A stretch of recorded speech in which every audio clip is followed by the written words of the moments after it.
Bueno, vamos con el primer vídeo de naturales.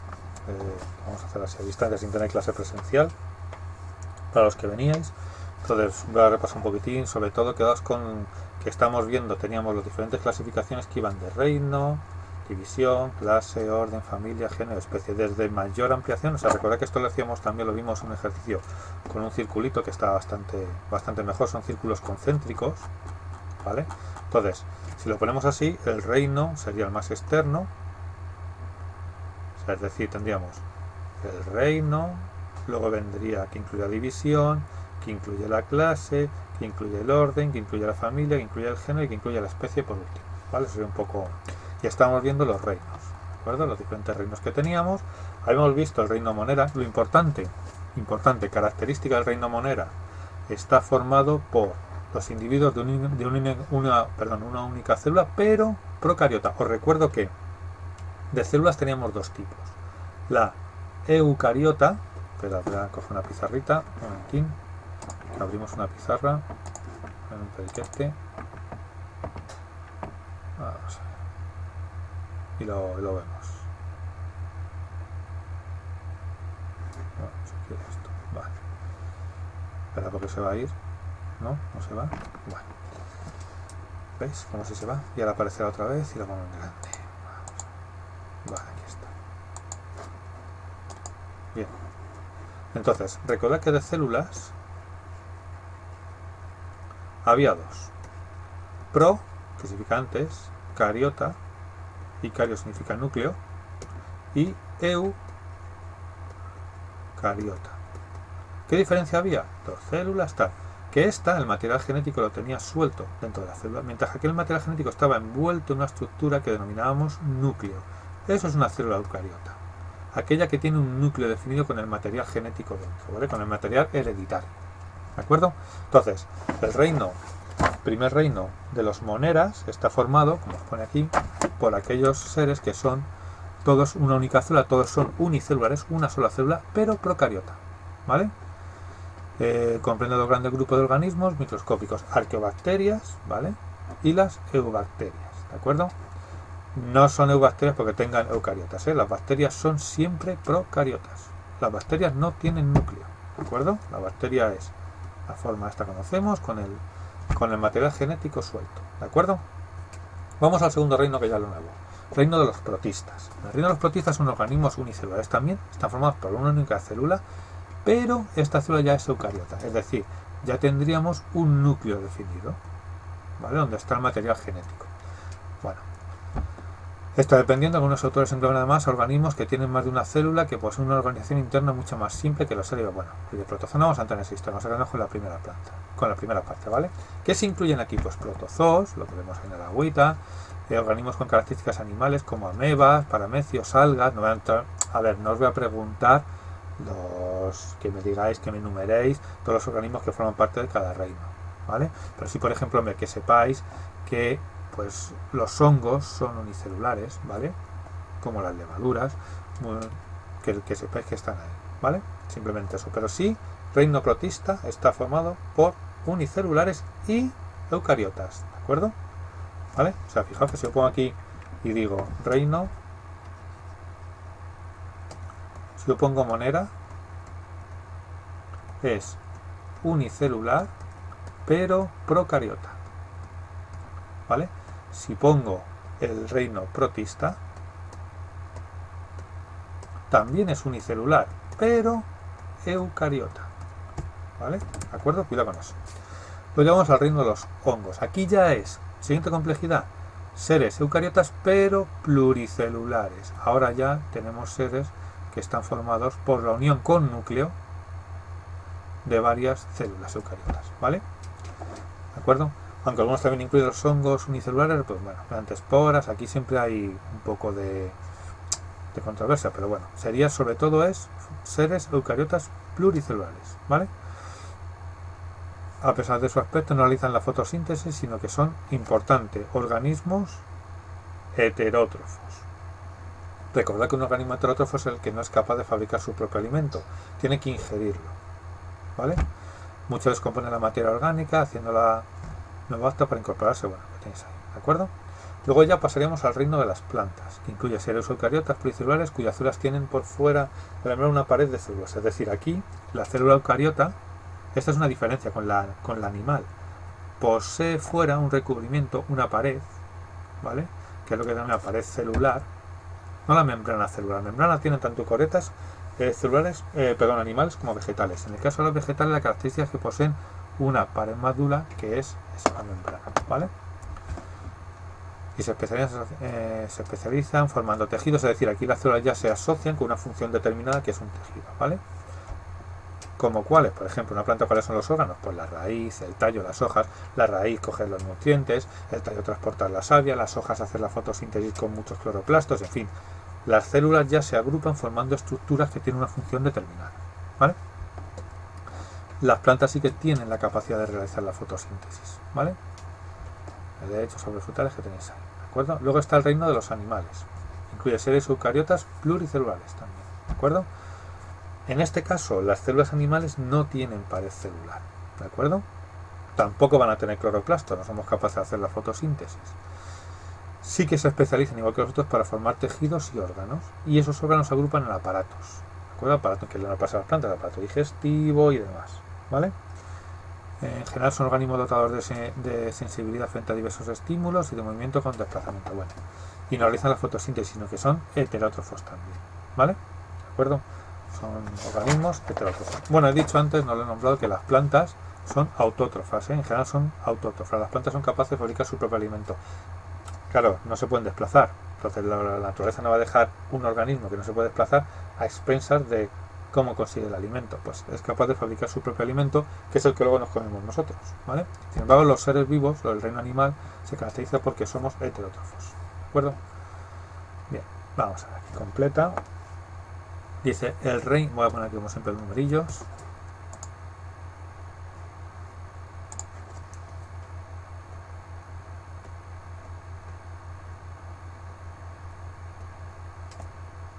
Vale. El reino 1 Monera, ¿vale? Está formado por seres unicelulares cuyas células son procariotas. Recordad, Monera procariotas. Los organismos unicelulares se consideran pertenecientes al reino protista. ¿Cuáles son los protistas? Pues los eucariotas, el 5. ¿Vale? Los eucariotas. Se consideran pertenecientes al reino procariota. Los 3 reinos restantes incluyen el resto de organismos que son eucariotas y pluricelulares. ¿Vale? ¿De acuerdo? Bien. Los hongos son semejantes respecto a la nutrición, ya que son heterótrofos. Pues aquí los animales y los hongos son semejantes respecto a la nutrición, ya que son heterótrofos. Las 3 plantas y los hongos tienen células eucariotas con pared celular por fuera de la membrana, ¿de acuerdo? Serían los números que hay que aprender, como dice Nelly, 1, 5, 2, 6, 3, 4. Ya lo tenéis. Bien, vamos a ver un poquito dentro de aquí algunos interesantes. Entonces, los virus, que ahora, pues mirad, está tan de moda, desgraciadamente. Entonces, los virus son seres acelulares, es decir, los virus no tenéis que confundir cosas. Un virus no es una célula, ¿de acuerdo? De hecho, el virus parasita la célula para poder sobrevivir y la mata, ¿vale? No es capaz. Os dije que no se consideran seres vivos porque un ser vivo se nutre, se reproduce y se relaciona. Un virus no es capaz de reproducirse. Si un virus no tiene una célula para reproducirse, no lo va a hacer por sí mismo, ¿vale? Es decir, si desapareciesen las células del mundo, el virus no existiría. Y por eso el antibiótico no lo mata, porque no tiene vida. No es como una bacteria. Recordad la diferencia. Una bacteria es un organismo unicelular procariota. Es decir, una bacteria es bacteria, con su año para quitar, es un organismo unicelular procariota, ¿vale? Que tiene su energía, se reproduce por bipartición, genera iguales, se nutre del medio y además se relaciona mediante mensajes químicos. Un virus no. Virus, por ejemplo, y cosadico de estos. Un virus tiene aquí el ARN normalmente o ADN, y este ADN lo tiene que inyectar a una célula para poder reproducirse. Esta no. La bacteria lo hace por sí misma. Entonces, un antibiótico es capaz de matar una bacteria, porque una bacteria es un ser vivo. Un antibiótico no es capaz de matar un virus, porque no es un ser vivo. Lo único que nos defiende del virus es que nuestro organismo aprende a neutralizarlo. Y entonces crea unas defensas y crea unas sustancias que son capaces de inactivarlo. ¿Vale? Por eso hay gente que es portadora y no padece la enfermedad, porque su sistema inmune lo tiene a raya. ¿De acuerdo? Entonces no es capaz de producir la enfermedad. Entonces, bueno, los virus son seres acelulares, es decir, no son células tan diminutos que solo se pueden ver a la microscopio electrónico, ¿vale? De hecho, infectan bacterias también. Sus dimensiones se expresan en nanómetros. Bueno, además del hecho de no estar formados por células, se diferencian del resto de los virus en que contienen un único tipo de ácido nucleico. Es decir, normalmente los virus tienen ADN y ARN, os lo dije. Estos solo tienen ADN o ARN, son los adenovirus o renovirus, ¿vale? Su estructura es simple, ya que muchos de ellos solo constan de material genético, ¿vale? Es decir, no tienen más orgánulos, ¿de acuerdo? Rodeado por una cubierta proteica llamada cápside, que es esto de aquí, ¿vale? ¿Veis? La cápside. Formada por unidades que se van repitiendo, ¿vale? Estos pequeños circulitos, unidades que se repiten, son los capsómeros, originando estructuras poliédricas, por ejemplo, como esta de aquí, ¿vale? O sea, lo que le interesa es, digamos que es un recipiente donde hay guardado un ARN o un ADN, que ¿cómo se guarda? Hasta que llega una célula, se lo inyecto y la célula fabrica para mí los virus, ¿de acuerdo? ¿Vale? Originalmente son estructuras poliédricas como esta de aquí, ¿vale? Como el virus de la gripe, cilíndricas, helicoidales, como el virus del mosaico del tabaco, en fin, hay varias, ¿de acuerdo? O el coronavirus, que bueno, la forma está que tiene, ¿de acuerdo? Bien, aquí lo tenéis también, otro esquema, virus cilíndrico. En este caso, por ejemplo, es un dibujo del SIDA, ¿de acuerdo? Todo esto es la complejidad, porque estos son los conectores, es decir, él lo que va a hacer es llegar a una célula, o sea, el virus lo que hace es, tenemos la célula con su núcleo. La célula es capaz de reproducir el ADN, todo. Entonces, llega el virus, le inyecta su ADN y la célula fabrica virus a partir de este ADN sin darse cuenta. Y cuando ya hay bastante el virus, rompe la célula y salen al exterior infectando otras células. ¿Qué pasa? Aquí es donde está la clave. Él se fija con moléculas, reconociendo, es como una llave cerradura. ¿Qué hacen los fármacos? Bloquear esos receptores del virus, ¿vale? Por ejemplo, imaginaos que mi célula hace así y de repente aquí hace así, ¿vale? Pues un virus que fuese así, no, esto es inventado, pero un virus que fuese así no encajaría, pero sin embargo, si viene un virus que es así, encaja aquí y ya tenemos dentro el virus. ¿Qué es lo que hacen los fármacos? Bloquear esto, convierten esto en otra cosa para que no pueda entrar. Es como si cogemos no a la cerradura, sino a la llave y le quitamos dientes, pues entonces no puede entrar. Eso es lo que hacemos, pero no lo matamos, lo que hacemos es impedir que entre en la célula, ¿de acuerdo? Bueno, dice, algunos virus tienen forma de cápside, envoltura que es semejante a la membrana, bueno, lo tienen por aquí, ¿vale? En general los virus invaden de manera específica a un solo tipo de organismo, ¿vale? En general, ya estamos viendo ahora que hay virus que pueden pasar de una especie a otra y demás, aunque eso es muy complicado, ¿vale? Muchos autores no consideran los virus como seres vivos porque debido a su simplicidad no realizan funciones de relación ni nutrición, ¿vale? Y utilizan los mecanismos de la célula para poder hacerlo, ¿de acuerdo? Entonces, elige las respuestas correctas. Los virus son parásitos obligados, efectivamente, no pueden ni nutrirse ni reproducirse ellos solos, tienen que utilizar una célula. Los virus no son seres vivos porque no tienen ácidos nucleicos, falso, tienen ácidos nucleicos, ¿vale? Hay algunos virus beneficiosos para las células que lo acogen, falso. Los virus, su objetivo siempre es destrozar la célula para poder procrearse, ¿vale? O sea, es una reacción no es una simbiosis. Cuando nos relacionamos con simbiosis, quiere decir que los dos obtenemos un beneficio mutuo. Por ejemplo, las bacterias que viven en nuestro intestino están protegidas del exterior y alimentadas. Y a cambio nos regulan la digestión y nos ayudan con ella. Eso es una simbiosis. Pero en el caso de un virus no, en el caso de un virus es un parásito, es decir, acaba con el huésped que tiene. Los virus son más antiguos que las células, falso, ¿vale? Fueron posteriores. Y los virus son microorganismos acelulares, verdadero, no son células, son inferiores a la célula, ¿de acuerdo? Bien, vamos a ver un poquito más en detalle cada reino. En este caso tenemos el reino Monera, ¿vale? Aquí lo tenemos, como ya se ha dicho, pertenece al reino de los organismos que son unicelulares y procariotas, lo que hemos dicho al principio, ¿vale? El tamaño de células de micras, también hay que saberlo, y están rodeados de una pared celular rígida por fuera de la membrana, que les protege, ¿vale? O sea, aparte de la membrana que tiene la célula, ¿vale? En su superficie tiene una pared que también los protege, ¿de acuerdo?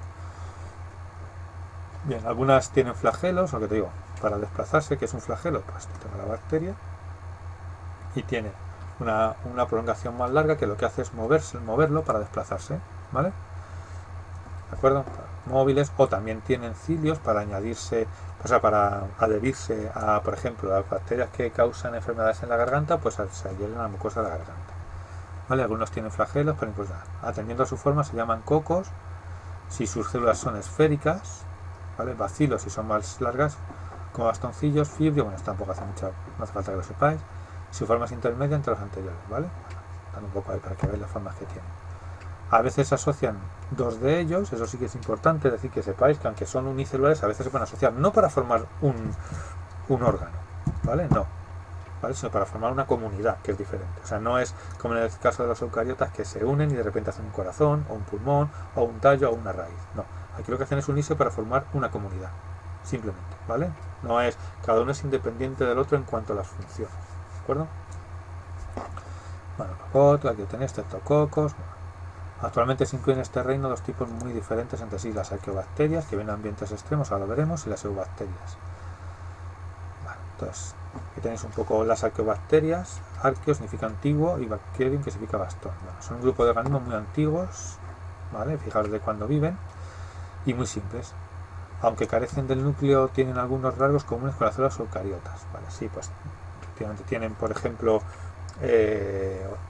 material genético, ¿vale?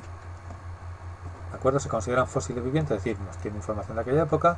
Actualmente viven en condiciones extremas, ya que pueden proliferar. O sea, recuerda que hace 3.500 millones de años la Tierra no es como era ahora, será mucho más hostil, por eso necesitan, esta bacteria en ambientes hostiles, ¿de acuerdo? Entonces proliferan en zonas de temperaturas muy elevadas, o en los hielos marinos, en zonas de altas concentraciones salinas como el mar, que era lo que antes había, ¿vale? O en medios muy ácidos como los géiseres sulfúricos, el mar muerto, bueno, en minas de carbón, en fin, zonas muy extremas, ¿de acuerdo? En aguas negras, ¿vale? Y hasta en los estómagos de vacas y otros animales, donde posibilita la digestión de la celulosa produciendo metano como residuo. Es decir, por eso nosotros comemos hierba. La hierba, si nosotros comemos hierba, tenemos una indigestión. ¿Por qué? Porque la hierba necesita de estas bacterias para poder digerirse y nosotros no las tenemos, ¿vale? Pues esa capacidad de vivir en ambientes tan adversos para otros seres se definen como bacterias extremófilas, ¿vale? De hecho, los colores son debidos a estas bacterias. El río tinto, en fin. Luego tenemos las subbacterias. Este grupo incluye las algas cianobacterias y las verdaderas bacterias, las que tenemos que viven en la temperatura ambiente, nuestras bacterias, ¿vale? Son el grupo más abundante de organismos dentro del reino de moneras y se encuentran ampliamente distribuidas por todos los ecosistemas, ¿vale? Se conocen 10.000 especies diferentes y contienen una parte muy significativa de toda la masa viva del planeta, ¿vale? Su nutrición es muy diversa, algunas son autótrofas y otras heterótrofas. Algunas respiran y otras, cuando les digo que respiran, generan oxígeno, ¿vale? Y otras solo fermentan. La fermentación se produce en ausencia de oxígeno, ¿de acuerdo? Pues la fermentación alcohólica, pues cuando producimos cerveza o vino y demás, lo que estamos haciendo es utilizar estas bacterias para que fermenten y produzcan alcohol. Cogen los azúcares y producen alcohol, en ausencia de oxígeno, ¿de acuerdo? Es una fermentación alcohólica, ¿vale? Pero son fermentación. La fermentación es las reacciones que tienen lugar en ausencia de oxígeno, ¿de acuerdo? Algunas son aeróbicas, es decir, necesitan oxígeno, estas no pueden fermentar porque estas necesitan oxígeno, ¿vale? Y otras son anaerobias o incluso no pueden vivir en presencia de oxígeno, en cuyo caso se llaman anabacterias estrictas. Bueno, ejemplos de bacterias son las bacterias ácido lácteas que producen derivados lácteos, por ejemplo, y las strepto y estafilococos, responsables de la mayoría de nuestras infecciones de la piel y de las vías respiratorias. La salmonela, por ejemplo, las intoxicaciones, en fin, tifus, no hace falta que la sepáis. Y luego importante, bacterias simbióticas en nuestro organismo como la Escherichia coli, que es la que vive en nuestro intestino y nos ayuda a hacer la digestión, ¿vale? Bien, aquí lo que es Escherichia coli que decíamos. Además, existen bacterias productoras de materia orgánica, ¿vale? Que son un proceso especial de fotosíntesis a través de mecanismos exclusivos, quimiosíntesis, ¿vale? Esas son bacterias, son capaces de, repito, producir materia orgánica. Sin ellas no podría ser la vida. Sin estas bacterias autótrofas no podríamos vivir, ¿vale? Porque son los que son capaces de producir glúcidos y ese tipo de cosas, ¿vale? Luego están entre las heterótrofas, están las saprófitas, que se desarrollan en materia orgánica y la descomponen. Algunas son perjudiciales porque son las que son responsables de estropear los alimentos, pero otras son beneficiales, son el ciclo de la vida. Es decir, cuando un animal o una materia orgánica, un árbol se descompone en el bosque, lo que pasa es que las bacterias actúan y esa materia orgánica la vuelven a convertir en elementos como carbón o demás y lo pasan a la tierra, enriqueciéndola, ¿vale? Con nutrientes, ¿de acuerdo? Bueno, elementos, muchas otras aguas residuales, por ejemplo, ahora mismo la insulina se produce a través de bacterias. Antes se sacaba de vacas y demás, ahora son con bacterias. La bacteria que modifican el ADN y fabrica insulina. ¿Bueno? Entonces, bueno, las hay beneficiosas y otras bacterias benefician a los seres vivos, por ejemplo, simbióticas. Bueno, pues sí, como las bacterias que fijan el nitrógeno en la atmósfera que transfieren a las plantas, ¿vale? Pues, tipo de bacterias también, o que están en la flora de nuestro intestino, son imprescindibles para la vida, entonces que producen simbiosis. Y luego están las parásitas, ¿vale? Que son responsables de muchas enfermedades, tanto en animales como en plantas, ¿de acuerdo? En otro grupo están las eubacterias. Aquí teníamos las, hemos dicho, aquí la tenéis, las eubacterias, aquí teníamos. En otro grupo de eubacterias, perdón, tendríamos, ¿qué me pasó? Aquí. Otro grupo de eubacterias que tenemos también son las verdeazuladas o cianobacterias, que están formando organismos que hacen la fotosíntesis, que formaron parte del principio de la Tierra y fueron los responsables de nuestra vida, porque la mayor parte del oxígeno que tenemos la produjeron ellos en su momento, ¿vale? De la atmósfera. En los ecosistemas donde se encuentran actualmente, además de seguir produciendo oxígeno, también fijan nitrógeno, que el nitrógeno forma parte de las biomoléculas, que son importantes para nosotros, ¿vale? Bueno, forman filamentos y suelen vivir en agua dulce, sobre todo, incluso en aguas termales o agua fría. Por ejemplo, aquí tenéis una muy... ahora que se denomina un superalimento, es la espirulina, ¿de acuerdo? Bien, vamos a hacer el ejemplo este. Te dice, vamos a numerarlos. 1, 2, 3, 4, 5, 6, 7. Vale. Dice, las bacterias tienen un metabolismo muy variado. Pueden ser autótrofas o heterótrofas, ¿vale? Autótrofas o heterótrofas, ¿vale? Y también pueden ser aerobias o anaerobias, ¿vale? Bien. Cuando una bacteria vive a costa de otro organismo, el que prejuega se dice que es un parásita. Sin embargo, muchas bacterias de nuestra flora intestinal nos benefician porque producen vitaminas, ¿vale? O porque crean un ambiente adverso para que otros microbios perjudiciales. A estas bacterias las consideramos simbióticas, ¿vale? Las algas cianobacterias liberan mucho oxígeno, ¿vale? A la atmósfera y forman parte del plancton, del que se alimentan muchos organismos, ¿de acuerdo? Bien. Dice, identifica el microbio patógeno responsable de las siguientes enfermedades humanas. Bien. La hepatitis es un virus, ¿vale? Sí. La neumonía es una bacteria, ¿de acuerdo? El sarampión es un virus. La gripe es un virus. La tuberculosis es una bacteria y el SIDA es un virus, ¿vale? Por eso, gripe, SIDA, hepatitis y sarampión no se curan con antibióticos, ¿vale?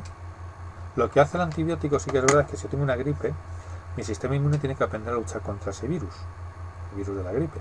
¿Qué pasa? Que mientras se aprende a luchar contra el virus de la gripe, otras bacterias oportunistas lo que hacen, por ejemplo, como la neumonía, es atacar. Entonces, ¿qué es lo que se hace contra un antibiótico por estar muy mal? Es ayudar a tu sistema inmune a que, mientras que el antibiótico mantiene a raya las bacterias, el sistema inmune se encargue de la gripe y aprenda a manejarlo. Es decir, es como un refuerzo, pero no va a atacar jamás el antibiótico a la gripe, no puede con él. Lo que va a hacer es mantener a raya el resto de bacterias que van a intentar aprovechar esa bajada de defensas para atacar, ¿vale? Bueno, dice, en caso de las enfermedades señaladas en el ejercicio anterior sería útil la administración de antibióticos. Las enfermedades infecciosas provocadas por bacterias, como la tuberculosis o la neumonía. La contestación correcta. ¿De acuerdo? Bien, vamos con el siguiente reino, protista. Hemos dicho que el reino protista está formado por células con núcleo y orgánulos rodeados de membrana, ¿vale? Es decir, son eucariotas, pero esta es casi su única característica común, ¿vale? Hay mucha variedad. Suelen agruparse en dos conjuntos llamados protozoos y algas, es decir, el reino protista se divide en dos, protozoos y algas, ¿vale? Los protozoos, bueno, seres unicelulares, importante, unicelulares, eucariotas, lo sabemos porque están dentro del reino protista, y heterótrofos, ¿vale? La mayoría son en al aire libre, es decir, no tienen que estar dentro de organismos, en general de movilidad, ¿vale? Pero también hay algunos que son parásitos, suelen reproducirse sexualmente por simple división. La reproducción sexual es cuando se produce una mezcla de material genético, por ejemplo. Los seres humanos se reproducen sexualmente porque el óvulo tiene un material genético, el espermatozoide tiene otro, se juntan y se mezclan, ¿vale? En el caso de los que son la reproducción asexual, lo que se produce es un individuo exactamente igual que las demás. Entre comillas y salvando las distancias, podríamos decir que en nuestro caso, excepto las células sexuales, el resto de células en su mitosis es como una reproducción asexual, porque las células de la piel lo que hacen es duplicarse generando células iguales, ¿vale? De ahí no mezcla material genético, ¿de acuerdo? Pero bueno, muchos resisten condiciones ambientales adversas, ¿vale? Eso sí, enquistándose y volviéndose a germinar cuando los factores son favorables, es decir, entran como en un letargo y hasta que las circunstancias no son favorables no vuelven a tener actividad vital, ¿vale? O sea, que se clasifican de acuerdo con su estructura y su modo de moverse en 4 tipos, ¿vale? Flagelados, ciliados, rizópodos y esporófos. Bueno, esto no lo voy a preguntar tampoco. No preguntéis, ¿vale? Dice, selecciona las expresiones que son verdaderas. Todas las algas son autótrofas, verdadero. Las algas son autótrofas.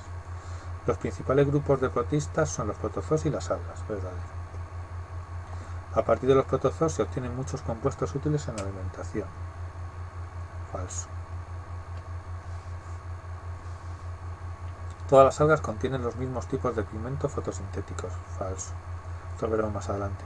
La mayoría de los protozoos son inmóviles. Falso. La mayoría se mueren. ¿Vale? Vamos a ver aquí. ¿Vale? Entonces tenemos flagelados, son los protozoos más primitivos. ¿Vale? Se mueve mediante flagelos. Flagelo ya sabéis que es una, aquí, esto es una prolongación que tiene, ¿vale? Por ejemplo, como el espermatozoide, pues la cola del espermatozoide. La mayoría tienen vida libre, pero algunos son parásitos como el trifanoma, bueno, ya sé que a través de la mosca africana, bueno, se produce el sueño, ¿vale?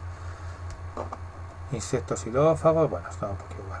Los ciliados son protozoos que viven, los cilios son más. La diferencia que quiero que sepáis es que el flagelo es largo y suele ser único y los cilios son más chiquitillos, es decir, tienen muchos más, pero son más chiquitillos, ¿vale? Esos serían los cilios, ¿de acuerdo? Y se mueven mediante sus numerosos cilios como el parametrio. Tienen un método particular de intercambio de material genético no reproductivo, denominado conjugación, que les permite la adquisición de características nuevas. Es decir, aquí sí que, aunque no hay una reproducción sexual que mezcle material genético, sí que se lo intercambia, ¿vale? Hay un intercambio, eso es importante porque es una evolución. ¿De acuerdo? Los rizópodos, otros se deslizan emitiendo prolongaciones del cuerpo, o sea, la historia esta a lo mejor está así, de repente pues hace así y se desplaza, como serpenteando, por decirlo así, ¿vale? Viven libres en el agua, pero bueno, esto me da un poco igual. Luego los esporófagos son inmóviles y parásitos, como el Plasmodium falciparum que transmitió por la pica del mosquito Anopheles, el de la malaria, ¿ves? Entonces sí que sepáis que la malaria está provocada por este organismo, no es un virus, ¿vale? Ni es una bacteria. ¿De acuerdo? ¿Vale? O sea, eso sí me interesa que tengáis claro. La malaria es este tipo de organismo, ¿vale? Está dentro del reino de los protistas, ¿vale? Y es un organismo, o sea, es una célula eucariota, ¿de acuerdo? Pero no es ni una bacteria ni es un virus. La bacteria es procariota y el virus no es ni célula, ¿vale? La malaria tiene una enfermedad tropical que destruye los glóbulos rojos y es responsable, según un informe reciente, bueno, muchas muertes, que lo tenéis, ¿vale? Las algas son organismos eucariotas y autótrofos, aquí lo tenéis, que lo preguntaba antes, ¿vale? Esto es un poquito, me venía la pregunta antes, pero bueno, la he contestado, aquí están. Las algas son organismos, importante, las algas son autótrofos, son encargados de la fotosíntesis. Yo diría que sí, cualquier ser vivo que sea autótrofo va a realizarlo con fotosíntesis, ¿vale? ¿Qué es lo que hace? Utiliza la energía del sol más el CO2 y el agua para sintetizar material orgánico, ¿vale?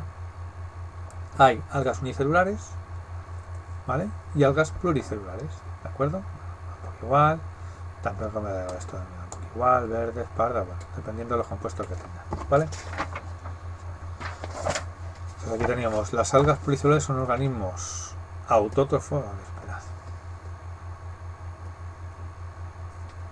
Son organismos autótrofos que se clasifican de acuerdo con la naturaleza de los pigmentos que tienen, que son los que le dan color, ¿vale? Fotosintéticos presentes en ellas, ¿vale? Las llamadas algas rojas son las que pueden vivir en mayor profundidad, mientras que las algas verdes o clorofílicas, cuyo principal pigmento es la clorofila, solo pueden vivir en aguas superficiales. A partir de estas últimas se cree que evolucionaron las plantas, ¿vale? Un poquito de sol. Bien, pasamos, después de ver los primeros reinos, al reino de los hongos y los líquenes, ¿vale? Vamos, ya veis, ganando en complejidad. Teniendo en cuenta el esquema de los 5 reinos propuestos, vale. El reino de los hongos estaría formado por seres eucariotas unicelulares, como las levaduras, o pluricelulares. Aquí ya no son solo unicelulares, tienen unicelulares, que se reproducen generalmente mediante esporas y cuya célula poseen una pared celular, ¿vale? Y no se diferencian en tejidos verdaderos, sino que se agrupan originando una estructura filamentosa llamadas hifas, cuyos conjuntos se denominan micelos. Es decir, aquí tenemos células eucariotas, ¿vale? Unicelulares o pluricelulares como la anterior, pero se reproducen mediante esporas. Aquí ya no hay una división como la anterior. La anterior el organismo cogía, se dividía en dos. Aquí no. Aquí lo que producen son esporas, ¿vale? Y se agrupan formando colonias que no son para formar un órgano, sino son para vivir todos juntos, ¿vale? A pesar de que por su aspecto y su falta de movilidad se pueden confundir con plantas, todos los hongos carecen de clorofila y son heterótrofos. Importante. El reino de los hongos son heterótrofos, ¿de acuerdo? Se crean sustancias que descomponen materia orgánica en el exterior del hongo y posteriormente absorben los nutrientes resultantes. Cuando los hongos viven sobre materia muerta, como las hojas procedentes de los árboles de hoja caduca o los restos de animales, o sus desechos, es decir, que son descomponedores saprófitos, ¿vale? Bien, los hongos también, algo que pasaba antes, pueden descomponer la materia. ¿Qué es lo que hacen? Con su actividad también contribuyen a reciclar la materia, ¿vale? También pueden vivir asociados a otros órganos vivos, y benefician al organismo con el que conviven, ¿vale? Como ejemplos, algunos hongos entendidos en sentido amplio, podemos las levaduras, ¿vale? Las levaduras, las del pan, todo ese tipo de cosas, son hongos unicelulares, ¿vale? Con células ovaladas que se multiplican por gemación. La gemación es la prolongación y ruptura de una, ¿vale? Viven asociados a frutas o partes vegetales ricas en azúcares, es decir, se alimentan de azúcares, ¿vale? El azúcar, ese azúcar lo oxidan, bien la glucosa, la fructosa, la lactosa, ¿vale? Y se obtiene energía. Y alcohol en el caso de las bebidas alcohólicas, ¿vale? Los mohos, pues también son hongos pluricelulares formados por filamentos o hifas cuyos conjuntos se llaman micelos. Bueno, se producen mediante esporas que germinan originando nuevas hifas, ¿vale? Aquí recordad que la producción es gemación, mientras aquí son esporas. Es decir, en un yogur, en una bebida alcohólica no se producen esporas, se producen con los mohos, que es lo que normalmente sale en casa con las humedades, ¿vale? Y luego tenemos los hongos productores de setas. Las setas son un aparato reproductor de estos hongos, es decir, por agrupaciones de hifas donde se originan las esporas. Por eso cuando se coge una seta hay que tener cuidado y dejar siempre lo que llama el pedículo, ¿no? Abajo, para que el año siguiente otra vez se reproduzca, ¿vale? Bueno, los líquenes son sólidos formados por asociación mutuamente beneficiosa y permanente o simbiosis de un alga y un hongo. O sea, si juntamos un alga más un hongo tenemos un líquen, ¿de acuerdo? El hongo absorbe y retira agua y sales minerales que transfiere al alga, bueno, que por fotosíntesis lo convierte en materia orgánica, es decir, el hongo es el receptor de la materia del alga, ¿de acuerdo? Ese sería el objetivo. Bueno, las ramas y demás. Los líquenes son organismos pioneros capaces de colonizar ambientes sin vida. Con su actividad inicia la descomposición de las rocas sobre las que se instalan, porque transformando lentamente el suelo, es decir, en la capa de superficial de lo que veis en los muros normalmente, estos líquenes que veis por el monte y demás, lo que están haciendo es cambiar el medio, ¿de acuerdo? Son capaces, tienen mucha facilidad para aguantar escasez de luz, de agua e incluso temperaturas extremas, ¿vale? Pero, por ejemplo, la contaminación los mata, ¿vale? Son indicadores biológicos. Bien, vamos con esto. Dice, los líquenes son autótrofos. Verdadero.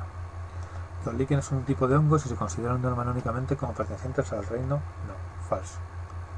Es una asociación de hongos con algas. En una zona muy contaminada encontraremos muchos líquenes, son seres muy resistentes a la contaminación. No, falso. La contaminación no. El alga del hongo es un líquen el alga y el hongo de un líquido ya no pueden vivir por separado. Verdadero. ¿Vale? Son simbiosis.